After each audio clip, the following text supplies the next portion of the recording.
आपने रक्षाबंधन के विषय में अनेक कहानियाँ सुनी होंगी, लेकिन आज हम जो आपको सुनाने जा रहे हैं वह सबसे अलग है। जब भगवान स्वयं ही अपनी बहन के बंधन में बंध गए थे, वह किस प्रकार मूर्ति से बाहर निकल अपनी बहन से राखी बंधवाने आए। भारत के किसी राज्य में एक राजा का राज्य था। उसकी एक बेटी थी जिसका नाम था सरस्वती। वह सरस्वती सच्चे मन से परमात्मा को अपना भाई मानती थी। कहते हैं 12 साल तक उसने अपने जीवन में कोई दुख नहीं देखा था। सरस्वती के माता पिता उसकी इतनी संभाल करते थे, वह कभी चाहते नहीं थे कि कभी सरस्वती को किसी दुख का अनुभव हो। सरस्वती के महल में ही एक भगवान श्री कृष्ण का मंदिर था। उस मंदिर में ब्राह्मण श्रुतदेव रोज वहां पर भगवान की पूजा करने आते थे। वह श्रुतदेव ब्राह्मण बड़े उच्च कुलीन महापुरुष थे। वह रोज आकर भगवान को भोग लगाते, भगवान को पधराते, भगवान को स्नान कराते और ऐसा ही मानते थे कि यह भगवान नहीं मेरे पुत्र हों। अब सरस्वती रोज जाकर उनके पास बैठ जाती और उनसे कहती, आप इसे इतना प्यार करते हो, यह आपका पुत्र है। तब वह ब्राह्मण देवता यही कहते, जिस प्रकार तुम मेरी बेटी हो, यह मेरा बेटा है। अब तो सरस्वती का प्रेम भगवान की मूर्ति से और बढ़ने लग गया। एक दिन सरस्वती ने ब्राह्मण देवता से कहा, आज भगवान को भोग मैं लगाऊंगी। पहले तो ब्राह्मण देवता माने नहीं, पर फिर जिद करके कहने लगी, नहीं, आज तो मेरी इच्छा है, रक्षाबंधन का पावन पर्व है, भोग मैं ही लगाऊंगी। जब तक मेरा भाई खाना नहीं खाने आएगा, मैं भी खाना नहीं खाऊंगी। बच्ची का जिद है, ऐसा सोचकर ब्राह्मण देवता खाना रखकर बाहर चले गए। सरस्वती रोकर श्री कृष्ण से कहने लगी, तुम मेरे भाई हो, भाई होकर रक्षाबंधन के दिन तुम बाहर नहीं आ रहे हो अपनी बहन से राखी बंधवाने और अपनी बहन के हाथों से खाना खाने। सरस्वती बड़े जोर से रोती रही। श्री कृष्ण को दया आ गई। वह छोटे बालक के रूप में मूर्ति से बाहर आकर सरस्वती से कहने लगे, हे सरस्वती, मैं तुम्हारा छोटा भाई हूँ, तुम मुझे अपने हाथों से राखी बांधो। तब सरस्वती ने अपने हाथों से श्री कृष्ण के हाथों में राखी बांधी। श्री कृष्ण कहने लगे, हे सरस्वती, 3 साल बाद तुम्हारा विवाह होने वाला है। वह रोकर कहने लगी, अभी मैं 12 साल की हूँ और 15 वर्ष में मेरा विवाह हो जाएगा और तुम मुझसे दूर चले जाओगे।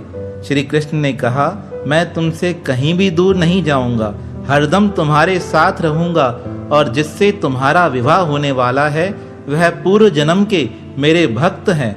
अवंतिकापुर में उन्होंने मेरी भक्ति की थी, तब भी तुम उनकी धर्मपत्नी रही थी। परम सौभाग्य से अभी मेरी कृपा के अनुसार वह इस जन्म में पुनः तुम्हारे पति बनने वाले हैं। तुम इस बंधन को स्वीकार कर लेना। सरस्वती रोते हुए कहने लगी, रक्षाबंधन के दिन मुझसे मिलने आए हो और मेरी विवाह की खबर देने आए हो, क्या मुझसे फिर नहीं मिलोगे? श्री कृष्ण ने कहा, ऐसा नहीं, मैं रोज तुमसे आकर मिलकर जाऊंगा। अब तो सरस्वती का प्रेम बढ़ने लग गया। सारा दिन वह मंदिर में बैठी रहती थी। माता और पिता दोनों पूछते थे, तुम किससे बातें करती हो? पर भगवान श्री कृष्ण ने मना कर रखा था सरस्वती को बताने के लिए कि मैं तुमसे मिलने आता हूँ। सरस्वती की शादी का समय आया। सरस्वती रोकर श्री कृष्ण से कहने लगी, क्या तुम मेरी शादी में नहीं आओगे? श्री कृष्ण ने कहा, ऐसा कैसे हो सकता है, बहन की शादी हो और मैं ना आऊं? भगवान स्वयं आकर सरस्वती की शादी में शामिल हुए और भगवान जब शादी में शामिल हो जाएं, तो आप समझ सकते हो वह विवाह कितना उत्तम रीति से संपन्न हुआ होगा। भगवान ने स्वयं आकर सरस्वती का विवाह कराया।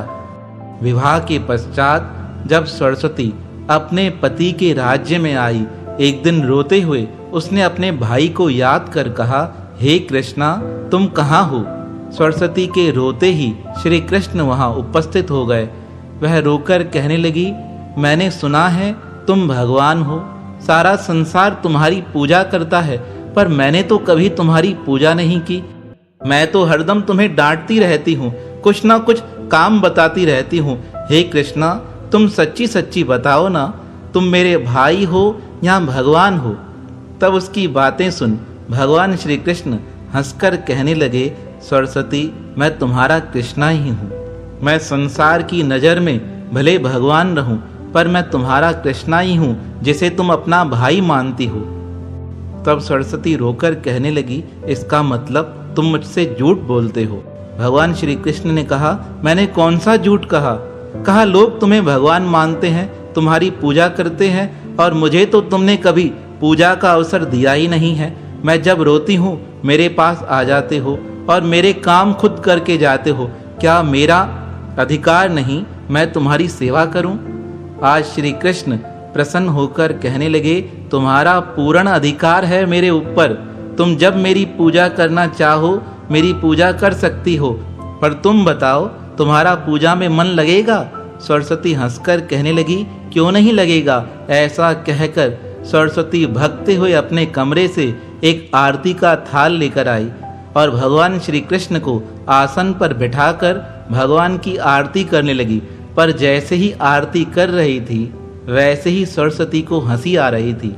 श्री कृष्ण ने कहा, हंसती क्यों हो? तब वह कहने लगी, लोग तुम्हें भगवान मानते हैं, मैं तो अभी पूजा करते समय भी यही सोच रही हूँ कि तुम मेरे भाई हो। तब भगवान ने सरस्वती के हाथ से थाल लेकर जमीन पर रख दिया और कहने लगे, सरस्वती, मैं तुम्हारा भाई हूँ। संसार की नज़र में मैं भले भगवान रहूं, पर तुम्हारा और मेरा संबंध भाई और बहन का ही रहेगा।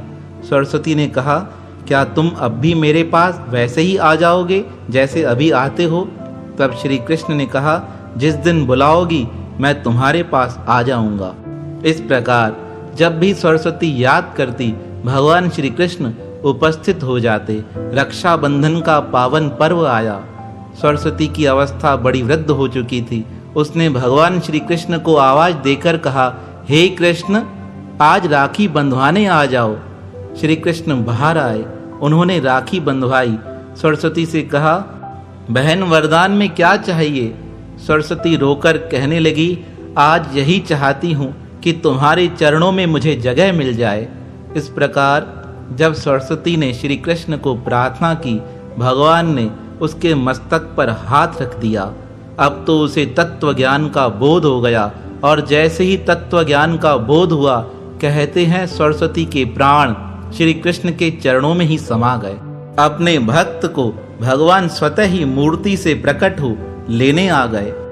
तो इसलिए आज आप एक रक्षा सूत्र अपने गुरुदेव के चरणों में, भगवान के चरणों में बांध देना।